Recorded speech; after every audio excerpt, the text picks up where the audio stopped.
ها احمد ما عاجبه وما خلى احد ما حكى عليه بس تنتقد وش تريد حضرة جناب. اليوم راح اقفل هذا الفيديو بس امدح، فراح اقول عاشت ايدك. اليوم راح الحب هاي الكلمه، وبالمناسبه هي عاشت ايدك لو عاشت ايدك، يعني مثلا يجي واحد يقول عاشت ايدك على هاي لا عاشت ايدك ثقيله، عاشت ايدك عاشت ايدك. عاشت ايد كل سايق تاكسي ما يكسر من الايسر للايمن الا شوي يسوي مقبره جماعيه حتى مش يطبق على كره.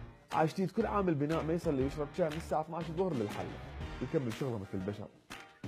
ابو حمزه خلصت الصبح؟ صار لك شهر يا اخي. عاشتيد كل جندي ما يسوي ازدحام ساعه ونص بالسيطره لين متعارك ويا صاحبته.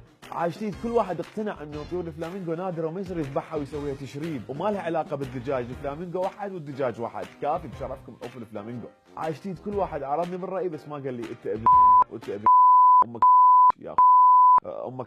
عاشتيدكم عاشتيد كل دكتور ما يدزك على صيدليه معينه لان يعطوه نسبه من فلوس الدواء، وعاشتيد نفس الدكتور اللي ما يدزك على غير صيدليه وبنفس الوقت ما يزيد عليك الادويه ويعطيك بس علاجك اللي تحتاجه فقط. عاشتيد كل واحد بطل يخابر على برنامج ما يطلبه المستمعون وقرر واخيرا يروح لليوتيوب ويسمع الاغنيه اللي يريدها. عاشتيد كل وحده بطلت تدز مسجات على قناه اغانينا وتريد تعرف نسبه الحب بين ابتهال وجيمي، هو ايش جاب جيمي على ابتهال اصلا ما ادري. عاشتيد كل واحد كان ناوي يشارك بمسابقه انيق بغداد وبطل لان شك انه كلمه انيق بها ايحاء جنسي. عاشتيد كل واحد كان اسمه الفيسبوك شاعر الليل قاهرهم من هاي الاسماء وقرر يغيره وسواه اسمه الصريح وشال الصوره هاي اللي مسوي بيها هيك هو.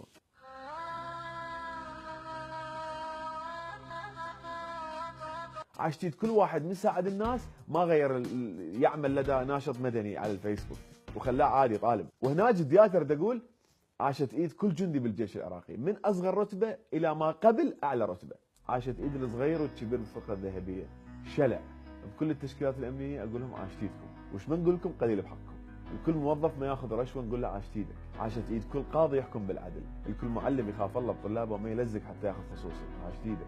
عاشت ايد كل عامل نظافه ما ياخذ خاوه من الناس حتى يسوي شغله. عاشت ايد كل واحد يتاكد من الاخبار يلا ينشرها لانه يعرف انه ممكن الاخبار الخاطئه تسوي مشاكل بين العراقيين. عاشت ايد كل واحد ما حمل ابناء المناطق المحتله من قبل داعش مسؤوليه اجرام داعش ويعرف انه المدني ما له ذنب بهاي اللعبه كلها. عاشت ايد كل واحد ما يحكم على الناس من وراء اشياء هو يعتبرها غلط. عاشت ايد كل واحد رفض يساهم بسرقه ابناء هذا البلد. وعاشت ايد كل واحد بنى طابوقه من قلب. عاشت ايد كل واحد ما يحكم على الناس وفق طوائفهم واديانهم ويعاملهم على انهم بشر بغض النظر عن باقي التفاصيل الاخرى. عاشت ايد كل عراقي حقيقي، وعاشت ايدكم لان قدرتوا تكملون هذا الفيديو. عاشت ايدكم عاشت ايدكم. عاشت ايد المصور، عاشت ايد ابو الصوت، عاشت ايد ابو البضائع، عاشت ايد واقف هناك، عاشت ايد واقف هناك، عاشت ايد منو طفى الضوء يا شباب؟ عاشت ايدك.